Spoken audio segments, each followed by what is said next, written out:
Hola estimados colegas, espero que se encuentren muy bien. Es un placer saludarles y bueno, ya estamos listos para iniciar nuestra sesión síncrona respecto al módulo 3 de esta asignatura de ética profesional. Vamos entonces, quiero que me acompañen para revisar los materiales y he preparado una presentación respecto al contenido nuclear y bueno, posterior a ello vamos a revisar los contenidos tanto de la tarea auténtica como de nuestro foro de reforzamiento. Bien, vamos a compartir pantalla y por acá está nuestro documento.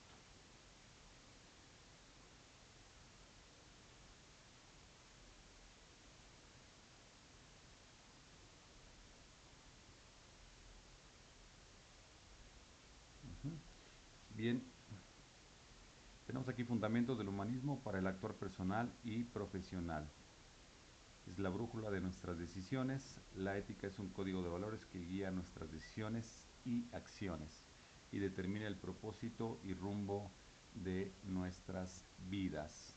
Esta dinámica, este principio, básicamente es que el proceso conductual que nosotros tomemos en consideración en nuestra vida cotidiana va a determinar el propósito y rumbo de nuestras vidas. El actuar, pero el actuar bien.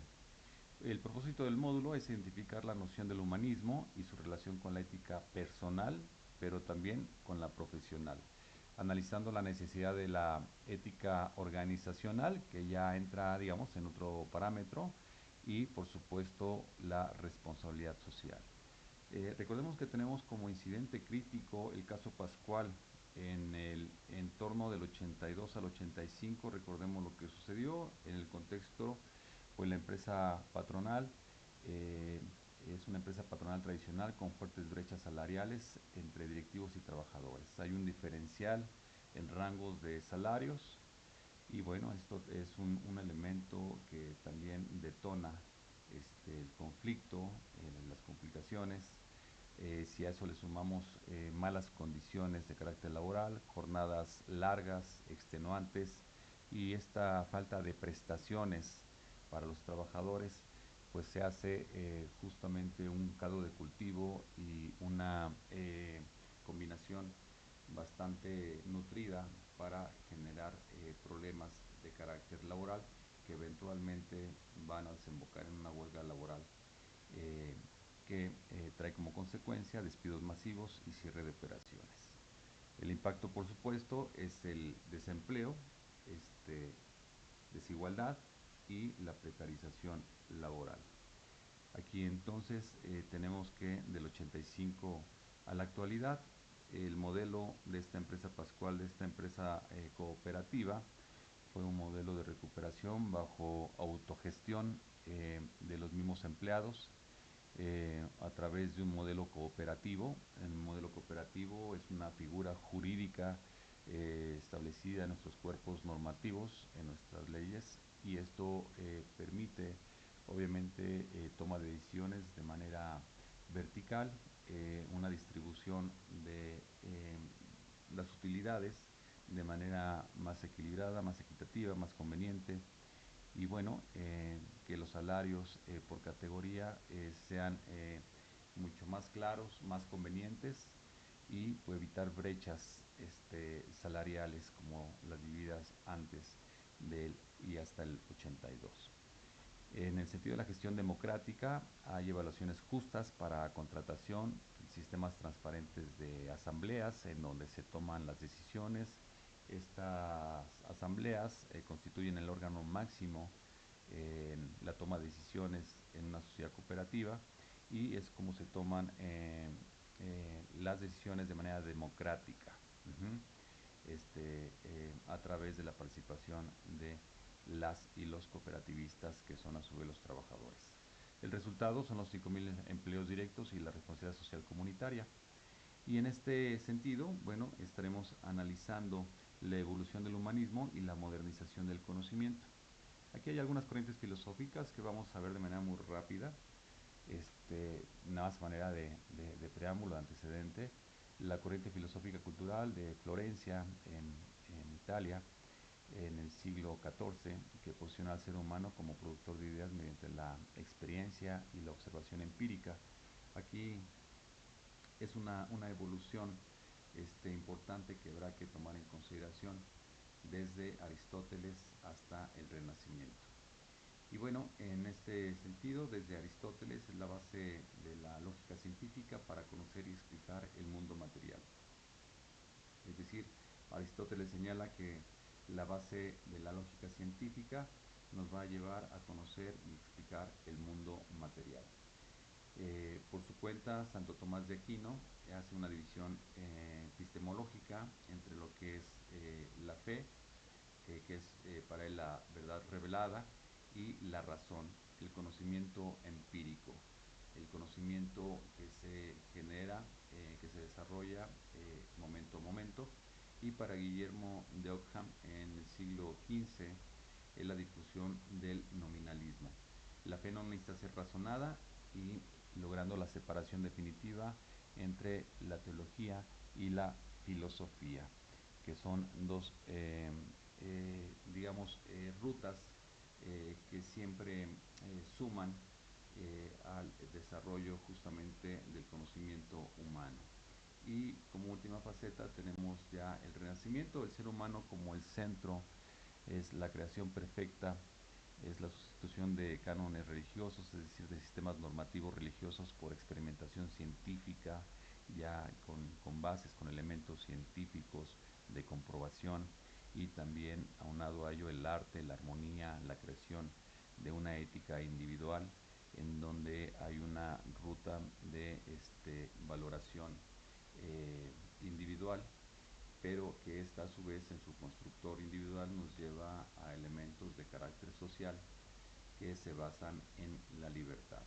Hay una mayor evolución en este contexto del Renacimiento, y es donde, hay un punto de partida muy importante en la ética de lo personal hacia lo social, donde empieza a trascender de una manera ya un tanto más clara en el razonamiento de los contextos de desarrollo armónico en este proceso del Renacimiento, en donde afloran las artes, que se genera un proceso armonioso, hay una mayor inventiva fundada en la ciencia, y bueno, empieza ya esta necesidad justamente de profundizar en los valores de la ética, y esta ética eventualmente llevarla a un plano colectivo. Vamos a la siguiente diapositiva. Aquí estamos en el determinismo humano, la negación de la libertad absoluta, es decir, soy libre, pero no absolutamente, porque hay la libertad de los demás confluye también en un momento determinado, en algún plano con lo de los demás, y este sentido también implica que hay diferentes, estadios en donde esa libertad toca o trastoca algunos otros componentes o elementos. La doctrina filosófica sostenida por Spinoza establece que todo hecho sucede por una causa, y los actos voluntarios son a menudo respuesta psicomotriz o condicionamientos previos.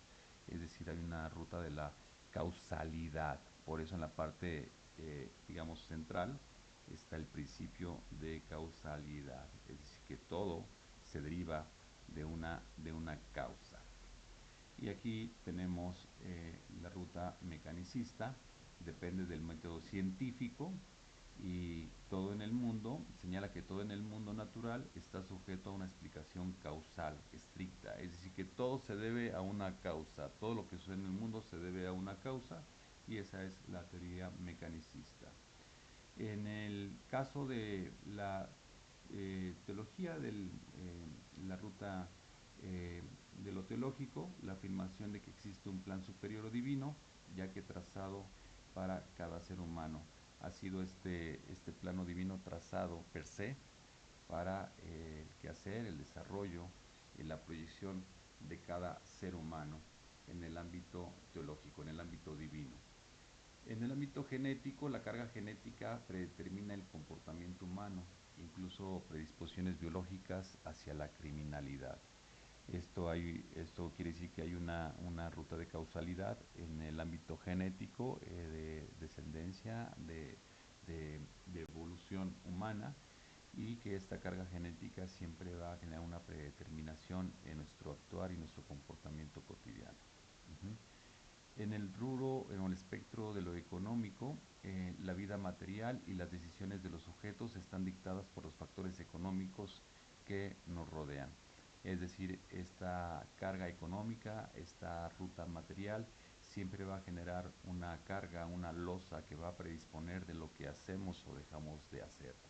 Y en el ámbito o el espectro ambiental, el comportamiento es un condicionamiento social guiado por la asignación de roles obligatorios. Es decir, nuestro comportamiento se va a desdoblar o va a vincularse derivado de un condicionamiento de carácter social, ya preestablecido por ciertos roles determinados. Esto es básicamente un bagaje que nos da un mapeo, ¿no?, de las diferentes consideraciones, apuntando al principio de causalidad. Causalidad en el ámbito mecanicista, en el ámbito teológico, en el ámbito genético, en el ámbito económico y en el ámbito ambiental. Y aquí, bueno, en la axiología, el ser humano como razón máxima de los valores. Ya habíamos visto la ruta de la axiología en nuestro módulo anterior, pero bueno, aquí es importante también remarcar los 4 planos de Villalpando. Y el plano ideal, la concepción perfecta de una meta, el amor incondicional, ¿verdad? El plano empírico es el valor materializado en el acto de un sujeto en un momento específico. Por ejemplo, pues devolver una billetera, ¿verdad? Cuando nos encontramos algo que no es propio, pues lo devolvemos, y en ese sentido se ve reflejado el valor de la honestidad. En el plano cultural, el conocimiento adquirido por socialización y normas grupales se refleja, por ejemplo, con el respeto y el silencio que demostramos al entrar a un templo. En el plano personal, el significado profundo y afectivo que le damos a un objeto o símbolo, como es el caso del fervor demostrado a los símbolos patrios. Y bueno, aquí tenemos también las características de los valores. Hay 4, digamos, parámetros que están aquí expuestos: la polaridad, la gradación, la modalidad y la jerarquización. En el caso de la polaridad, todo valor opera frente a un contravalor o disvalor, es decir, una ruta de contrapesos. La gradación opera con distintos grados de intensidad. Estos valores son expuestos con diferente intensidad en diferente grado. La modalidad es que se adaptan al contenido del bien cultural que representan. La jerarquización conforman un orden de preferencias vitales para el individuo y la comunidad. ¿Qué punto jerárquico representan en mi cosmovisión tales o cuales valores? ¿Qué importancia les voy a dar? ¿Qué gradación? ¿Qué polaridad? ¿Qué modalidad? Y esto es también importante considerarlo en una ruta de carácter integral. Y aquí tenemos el hombre como unidad biopsicosocial. Tenemos la dimensión biológica, la dimensión racional y la dimensión social. Todo apunta a una ruta de entrelazado de carácter ético. Y en la dimensión biológica tenemos la naturaleza animal, instintos primarios, búsqueda incesante de la conservación de la vida, la salud corporal y la reproducción. En la dimensión racional, Aristóteles, el hombre es un animal racional, señalaba, y es el desarrollo de la conciencia espiritual y la capacidad de ser humano y de cuestionar nuestro origen, nuestro entorno y nuestra trascendencia. Es decir, ya con un nivel racional que nos permite estar ciertos del ser y del existir. Y en la dimensión social, Aristóteles, tanto Aristóteles como Marx, por digamos solamente señalar dos grandes postulantes, señalan que el humano es intrínsecamente asociativo. Eso se desprende prácticamente de su naturaleza. La visión de Marx, las relaciones materiales y la división del trabajo determinan el ser social. No es la conciencia del hombre la que determina su ser, sino su existencia social la que va a determinar su conciencia. Este me parece que es un ejercicio interesante que tenemos que tomar en consideración. Bien, aquí vamos a revisar la matriz de contraste, actos de hombre contra los actos humanos. No es lo mismo actos del hombre que los actos humanos. Y vamos a volver a ver por qué. Aquí en la ruta de la naturaleza, en los actos del hombre, tenemos que los actos derivados de su naturaleza, de su condición moral, de su motivador y algunos ejemplos. Los actos del hombre son actos que se dan de manera, digamos, espontánea, natural, mecánica, y aquí se dan los espectros de carácter fisiológicos, unilaterales, espontáneos, y la condición moral, por ejemplo, son amorales, es decir, que carecen de moralidad, no sujetos a estimación positiva o negativa, es decir, no hay una ruta o flujo de valor, y en la dinámica del motivador haya una ausencia de voluntad, se hacen porque así se representan mecánicamente y porque así reacciona el hombre, parte de su esencia, el cuerpo humano, y es la ausencia de voluntad, la ausencia de conciencia o libertad, y están regidos por la naturaleza biológica. Y el ejemplo o los ejemplos importantes son respirar, bostezar, la digestión, el dormir, bueno, entre muchos otros. Y la diferencia de estos actos del hombre versus actos humanos, aquí los tenemos, en los actos humanos, la naturaleza son las acciones originadas en la inteligencia, en la libertad, en los valores, en el libre juicio. La condición moral es los morales juzgables como virtuosos o perversos según normas sociales, lo bueno y lo malo. El motivador, racionalidad propia del propio ser de cada individuo, la ejecución voluntaria, la plena conciencia de las consecuencias sobre el actuar o el dejar de actuar. Por ejemplo, el decidir, el escribir, el abrazar, el hablar, el manifestarse, todos estos son ya actos humanos. Y en ese contexto, aquí esta ilustración me gusta mucho porque diferencia de manera muy clara lo que son los actos del hombre, aquí están, con los actos humanos que están del lado derecho. Vamos a la siguiente diapositiva. La ética personal, autorreflexión y congruencia, concepto central, el conjunto de actos humanos que emanan de la decisión reflexiva del sujeto, fundamentada en su propia formación y valores. Aquí tenemos entonces en una dinámica de flujo la dignidad humana hacia la autorreflexión constante y la congruencia de vida. Dignidad humana porque toma de conciencia sobre el propio valor para poder desarrollarse e interactuar genuinamente en la sociedad, es decir, de manera auténtica. Autorreflexión constante es la evaluación de nuestras propias acciones que generamos, que desarrollamos de manera cotidiana, momento a momento. Congruencia de vida, el compromiso real entre los valores declarados internamente y las acciones ejecutadas externamente, entre el espectro interior y la exteriorización de estas ideas, de estas conceptualizaciones a través de actos concretos. La contradicción genera rechazo social y también, por supuesto, personal. Por eso es importante una congruencia de vida. El compromiso real entre los valores declarados de carácter de manera interna y las acciones ejecutadas.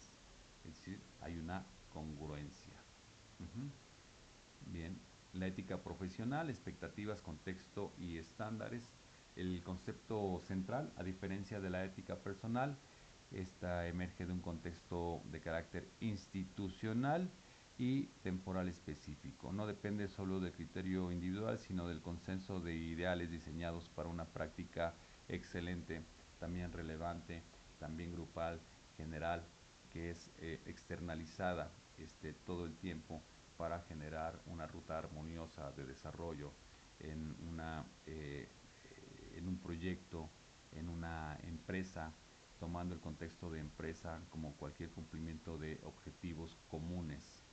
Y bueno, bueno, en este sentido tenemos también aquí un flujograma que aparece el usuario del servicio, aquí los superiores jerárquicos, aquí colegas del mismo rango, aquí los subordinados y aquí la dimensión de la ética profesional. Todos confluyen, todos van hacia esta misma ruta del trazo de la dimensión ética profesional.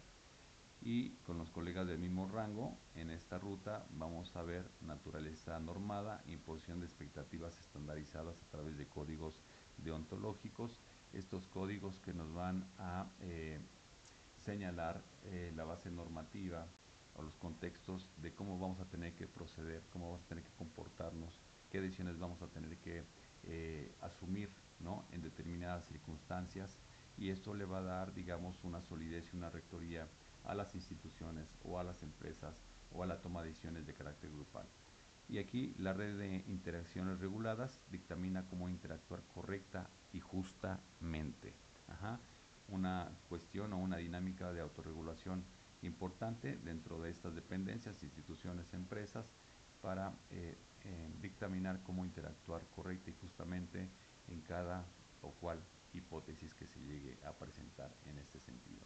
Siempre dando una ruta virtuosa justamente a los valores que se contextualizan en esta dinámica de proyección de el espectro ético. Y en este sentido vamos a visualizar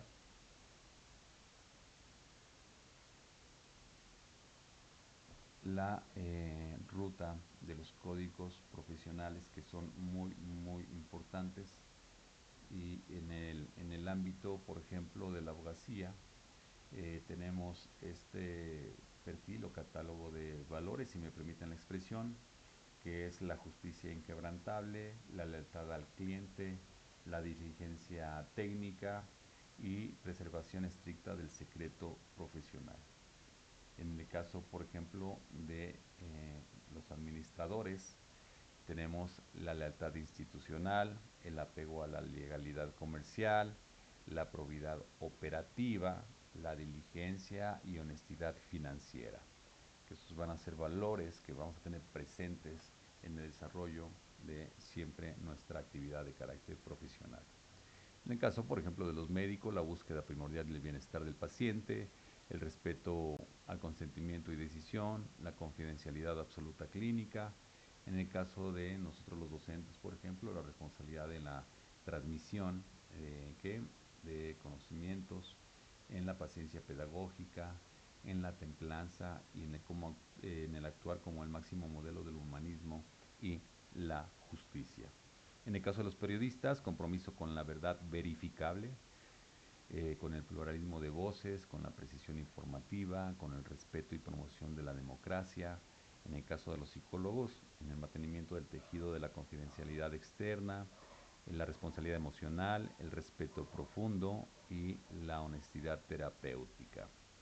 Esta es, digamos, un nicho de valores en las diferentes profesiones, que es importante tomar en consideración. Aquí vamos hacia la ética empresarial y el Pacto Mundial, Global Compact. La definición, la brújula que integra principios y normas que dirigen el desempeño interno y externo, es asumida como una cultura empresarial necesaria. Bueno, estoy de acuerdo a Rafino en el 2020. El Pacto Mundial de la ONU del año 2000 se genera el establecimiento de 10 principios universales que estandarizan la ética comercial global frente a diferencias sociopolíticas. Es un decálogo, ¿verdad? Es un decálogo, 10 principios universales, y bueno, en este sentido los que desarrolla este pacto mundial en la ONU del año 2000. Beneficios estratégicos, la ética como inversión y no como costo. Es decir, se le ve no como una carga, sino como un insumo que va a generar resultados positivos en el desarrollo de estrategias en el ámbito tanto de las políticas públicas como en el ámbito de los procesos comerciales. Generación de imagen de confianza en los clientes, por ejemplo, reducción sistemática de accidentes operativos, optimización a largo plazo de presupuestos, la motivación y retención del capital humano, son elementos que tenemos que tomar en consideración dentro de este decálogo. Responsabilidad social empresarial, el RSE, compromiso consciente. Y aquí tenemos una definición fundamental: compromiso congruente para cumplir la finalidad económica considerando las expectativas sociales y ambientales. La organización ética. Y aquí tenemos 4 pilares importantes a tomar en cuenta: el pilar económico, el pilar ético, el pilar social y el pilar ambiental. En el caso del pilar económico, tiene que ver con la competitividad y es relacionado a impulsar una cultura de competitividad responsable que vincule el éxito del negocio con el bienestar de la sociedad. En el caso del pilar ético, la transparencia, hacer público los valores para combatir interna y externamente las prácticas de corrupción, guiándose por un código formal. Pilar social, comunidad interna, promover condiciones laborales óptimas para el desarrollo humano integral de empleados, familiares y proveedores. Y en el caso del pilar ambiental, la sostenibilidad, que es el respeto absoluto al entorno ecológico en la operación comercial y contribución activa a la preservación del ecosistema. Estos 4 pilares de la organización ética son muy importantes que los tengamos siempre presentes en el desarrollo de nuestra actividad profesional. Y aquí tenemos la responsabilidad social en el ejercicio profesional. La interdependencia macro-micro es la responsabilidad de la responsabilidad social económica corporativa es inalcanzable sin la ejecución de valores de los individuos involucrados en la producción. Y aquí vemos la empresa macro, el profesional micro y el triple deber profesional. El deber para con la empresa, el deber para consigo mismo y el deber para con la sociedad. Es el triple deber profesional. ¿En qué consiste el deber con la empresa? Pues en aumentar la productividad, aplicar nuestros conocimientos empíricos y respetar el código deontológico. Pero no solamente aplicar los conocimientos empíricos, sino también ir en un enfoque de desarrollarnos profesionalmente y también generar todas las actitudes suficientes y necesarias para que a través de una vinculación con la empresa esta pueda llegar a feliz puerto en el cumplimiento de sus objetivos. Deber consigo mismo es no permitir que factores externos o internos afecten la objetividad de las propias decisiones éticas. Esto ya es un valor individual, ya es una ruta de manera no colectiva, sino individualizada, y que se va a externalizar con nuestras decisiones y nuestras acciones. Y el deber con la sociedad es asegurar que el rol social de la profesión impacte de manera positiva en el entorno ecológico, económico y civil en nuestro día a día. Aquí tenemos la prueba de fuego, ética y valores en las negociaciones. El concepto central: la negociación comercial requiere una brújula calibrada para distinguir entre tácticas apropiadas de persuasión y comportamientos de manipulación inapropiada. ¿Por cuál nos tenemos que ir? Pues obviamente por las tácticas apropiadas de persuasión. Aquí tenemos algunos elementos a considerar que son importantes. La transparencia de intenciones. ¿Qué es la transparencia de intenciones? Pues es tener claridad sobre los límites de la información omitida versus la información falseada. La equidad de los acuerdos, evitar aprovecharnos de la ignorancia estructural de la contraparte. En los parámetros de actuación, el uso riguroso de principios éticos que previenen el fraude corporativo o el daño a largo plazo de las relaciones business to business. Y en ese sentido, pues también es importante ir generando momento a momento siempre una, autorregulación por parte de nosotros como profesionistas de la administración en una dinámica de autoevaluación permanente.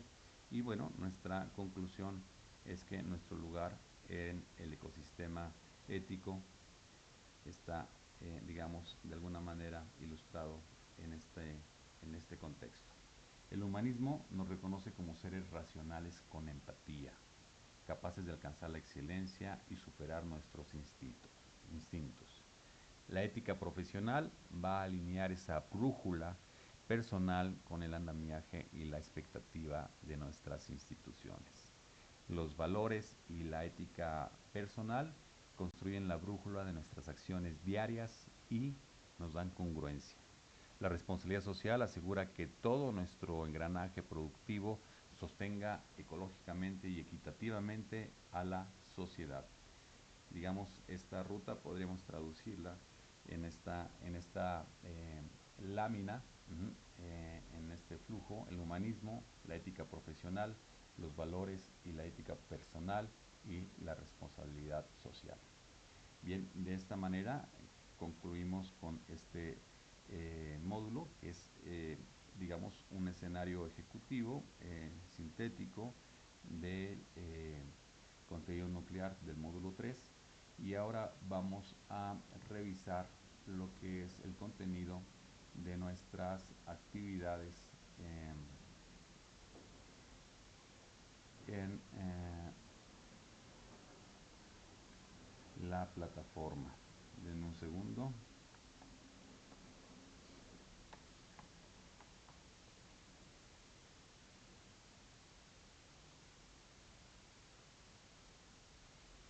Vamos a direccionarnos hacia la plataforma.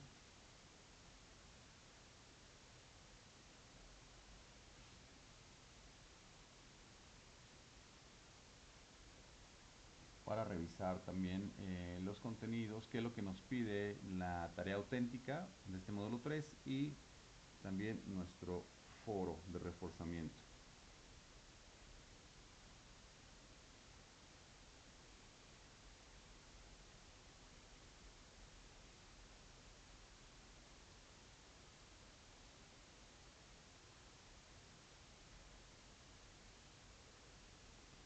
Ya tardó un poquito en cargar la plataforma.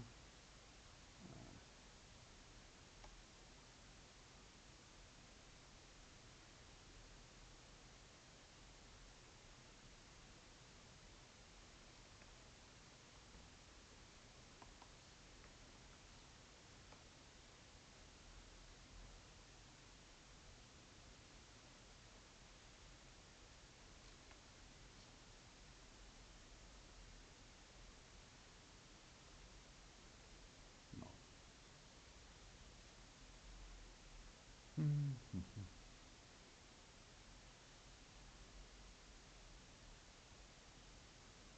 Aquí vamos.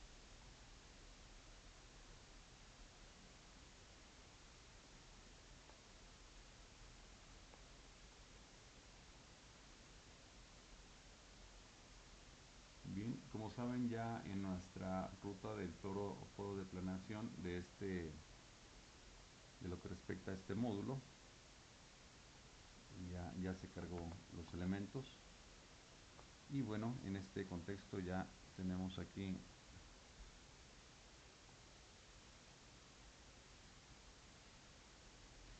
la ruta iniciada.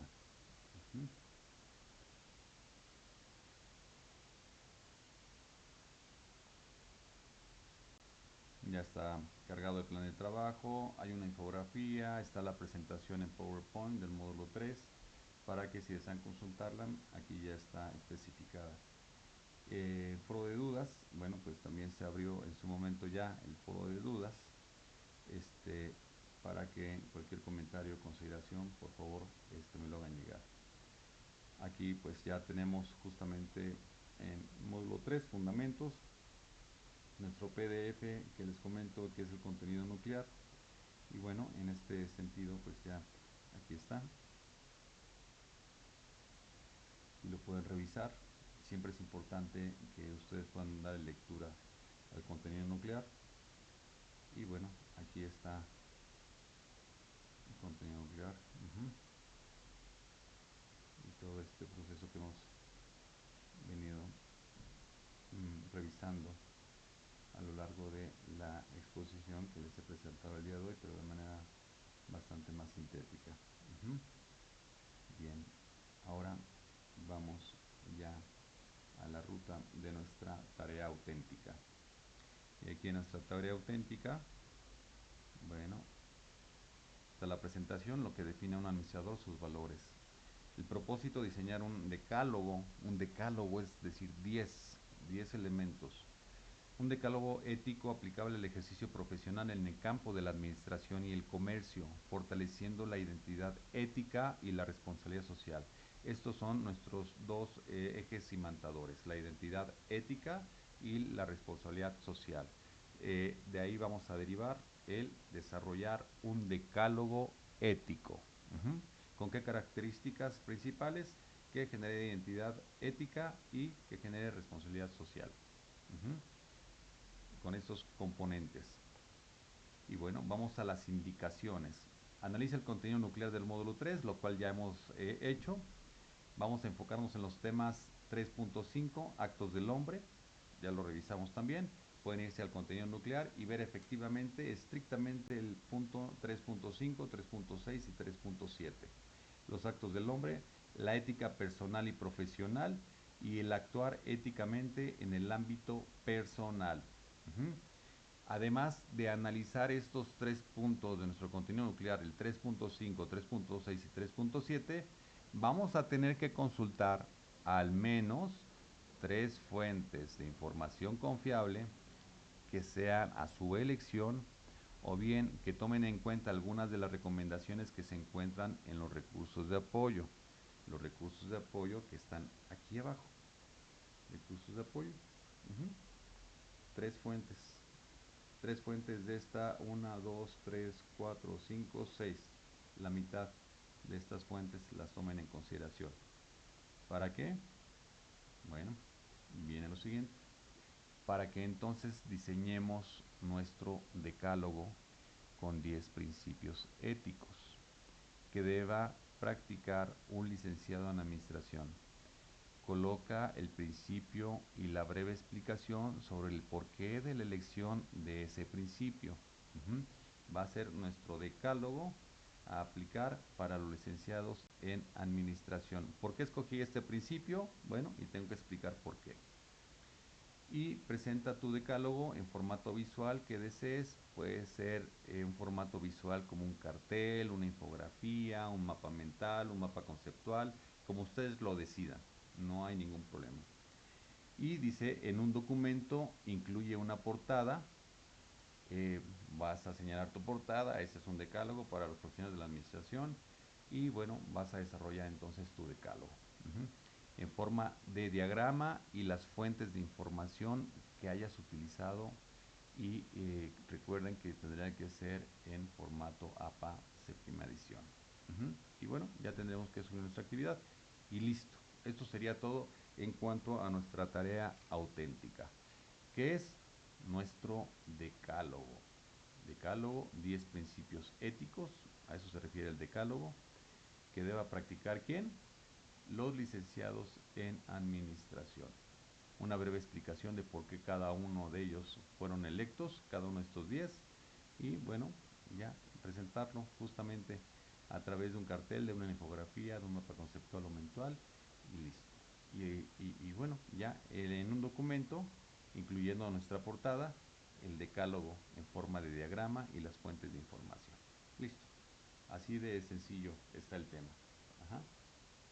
Y aquí en el foro de reforzamiento, nuestro foro donde vamos a estar interviniendo en la plataforma, ¿qué nos dicen? Aquí el propósito es analizar el papel de la ética profesional, el humanismo y la responsabilidad social en la construcción de empresas socialmente responsables. Vamos a reflexionar sobre su impacto en la sociedad, el medio ambiente y el ámbito laboral. Es aquí importante generar justamente una ruta de reflexión y bueno, vamos a seguir estas indicaciones.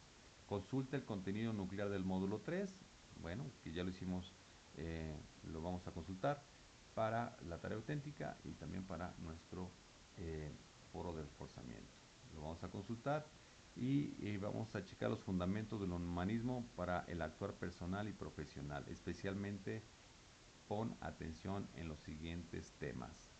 Ahora nos piden que pongamos atención en el 3.8 y en el 3.9 de nuestro contenido nuclear. El 3.8 se refiere a la naturaleza ética en los distintos tipos de organizaciones. Y el 3.9 se refiere a la responsabilidad social en las organizaciones. Estos dos puntos de nuestro contenido nuclear vamos a tener que tomarlos en cuenta de manera prioritaria. ¿Qué nos pide como indicación 2? Observa el siguiente video relacionado con la ética y la responsabilidad social de las empresas. ¿Qué video? Este video. Ajá. Vamos a tener que revisar este video. Vamos a dar clic, lo revisamos. Y bueno, una vez revisado, vamos al punto 3. Investiga si la cooperativa Pascual es una empresa socialmente responsable y de qué manera es que lo hace.